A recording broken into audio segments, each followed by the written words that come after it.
All right, it is time to learn what a smart object is. And basically, it is a protective wrapper you put around images that you bring into Photoshop so that it protects them. Keeps them safe from all your filters, any kind of resizing you do, like a protective wrapper. Now remember, way back at the beginning of this course, remember we made this, okay? We copied and pasted all these different pieces. I'm gonna show you what we did wrong in that one, or at least we're gonna level up a little bit so that if you do a job like this again, you'll do it the proper way, or the more professional way. So I'm gonna close this one down. So what I want to do is I've got this one and I copy these three images in. So this one here, move tool, click, hold, drag, drag, drag, holding there, drag, drag, drag. Cool, so the first option, that's perfectly fine. Okay, the number 3, click, hold, drag, drag, drag, holding the mouse down, holding the mouse down, holding the mouse down, let go, and he's perfect as well. But then the last one, he's a lot bigger. Okay, remember this, click, hold, drag, drag, drag, drag, drag, drag, let go. Whoa, too big. This happens all of the time. Nothing ever matches up in terms of sizes. So what we did is we went edit transform, okay, edit transform scale, and we scaled it down and we kind of got it close and yeah, it was good. And we hit return and that's perfectly fine. The only trouble with that is that later on, if we make it bigger, we've lost detail. What I mean by that is let's go to the extremes. Let's make it super small. Okay, so I'm making it really small here because I want it as a little icon, hit return. It looks fine at that size, but when I say on that same layer there, I'm gonna scale you back up, scale it back up, hit return.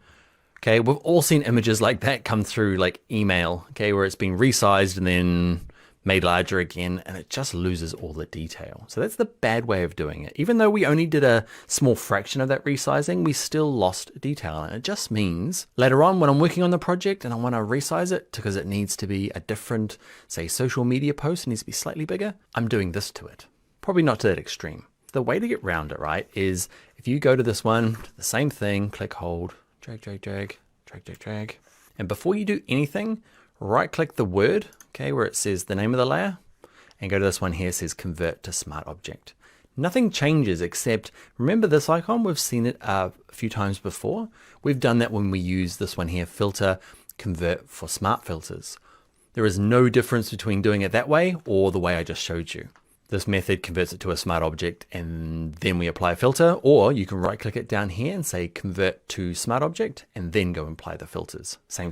What you'll find is most people won't call it smart filters, they'll call it a smart object. The difference is, watch this, if I scale it down now, down you go, super tiny, okay, and then I scale it back up again, all that detail's still there, and I can go up to that original kind of size roughly, okay, before, before I start losing any sort of quality. So that's what it is, just a wrapper that goes around it and holds that quality in there.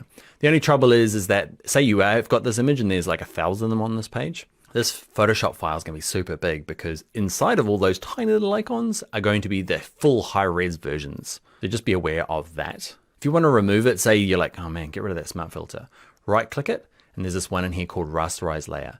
Rasterizing means I'm going to remove the wrapper and turn it back into regular old pixels. But I'm going to use this crazy Rastafarian word. But I'm going to use this crazy word, rasterize.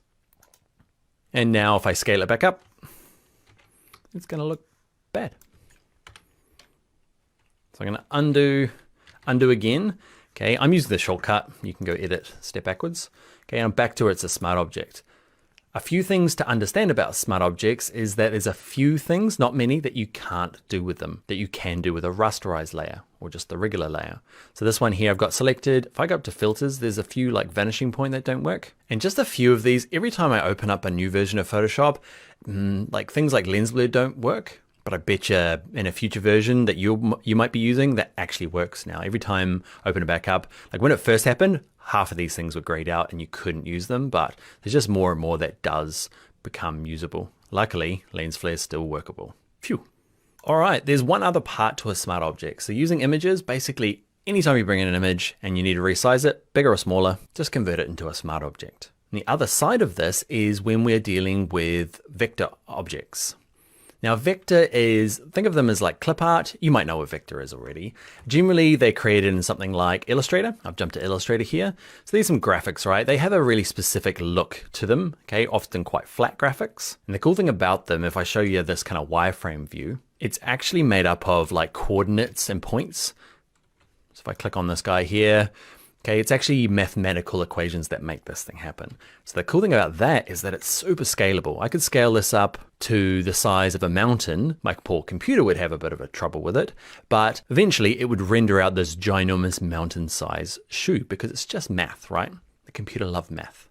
Whereas over here in Photoshop, it's dealing with pixels. Okay, there's no math going on here. It's just a collection of cubes. Okay, so if I scale it up, it goes that kind of goopy look. So that's the perks of vector. Okay, it's math, it's coordinates, that's super scalable, great for logos, text, illustrations, icons, that type of thing. So when you're bringing them into Photoshop, we looked at this a little bit before. So I'm gonna grab my glasses. No, I'm gonna grab my shoe.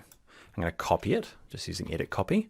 In Photoshop here, I'm gonna go to paste, and this option appears. Earlier on in the course, I said, just switch it to Smart Object. What you might do now is turn this off. Libraries are a little bit more complicated than where we're at right now. Doesn't really matter. What really matters is we love smart objects. Let's click OK. So I'm going to scale it down a little bit, and I'm going to grab anywhere but the edges. And I'm going to have this. I'm going to hit return on my keyboard to say, that's it. That's the icon that I want. But later on, I say, actually, I want a different version of it. So I'm going to duplicate it.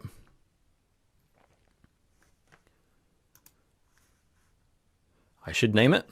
Okay, I'm not. So I got two versions of this thing, but this guy I want to be super big.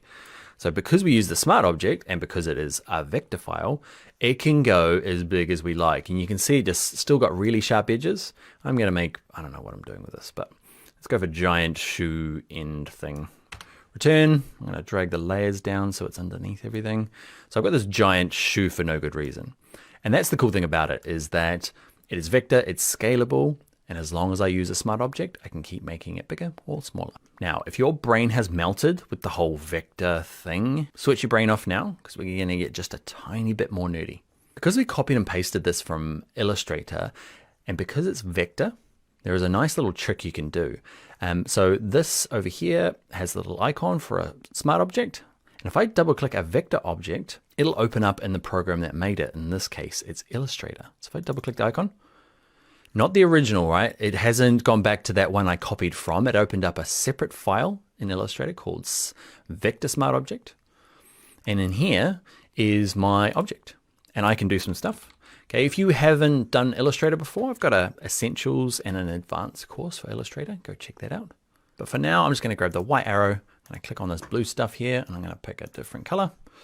Colors, that color. Okay, and I'm going to destroy it a little bit. So I'm not sure what I'm doing. Here you go. I'm gonna hit save. Okay, and check it out in Photoshop. Wait, oh, can you see the color changed? And there's the big bump on it. So it's really handy if you are still kind of working through, you've got both programs open, you're copying and pasting, you need to adjust it, or, because the nice thing about it is that, see the big version changed, but even the teeny tiny version changed, they're all connected. Cool, huh? So that, my friends, is a smart object. So let me just kind of recap. Basically, bring in an image, any image, convert it to a smart object, continue with life, forget about all the stuff I've said. It's just going to be better for you because it's a protective wrapper that goes around your image, saving all the quality as good as it can. If you start working with something like Illustrator or CorelDRAW or copying and pasting stuff from InDesign, it does the exact same thing. It'll ask you, do you want to be pixels? No. Smart objects? Yes. And that's all you might do. But if you are a person happy to use Illustrator or InDesign to kind of do this kind of vector illustration, you can double click on the icon down here and it opens it up. You can make changes, hit save, and it updates in Photoshop. All right, friends, that is going to be the end of smart objects. On to the next video.